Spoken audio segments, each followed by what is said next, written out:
Yo, what up mga par? Wala na munang intro.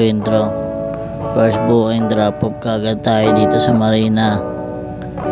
Solid yung hangin dito. Kita nyo naman sa paligid. Doon pala yung dagat. Dito naman yung whole court. Second booking, pick up mga par. Doon sa Okada. At andito na nga ako sa Okada, waiting sa CS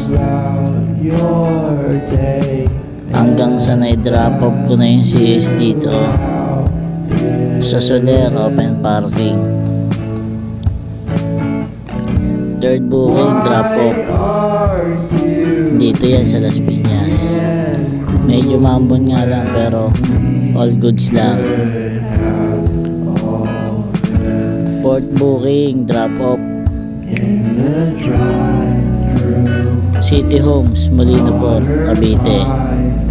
Fifth booking Sapote.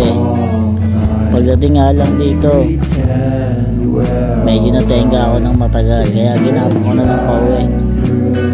At dito na ako nagantay ng pang-anim na booking ko sa tapat ng Abida Tower. Hanggang sa napasukan ako ng pang-anim na booking ko.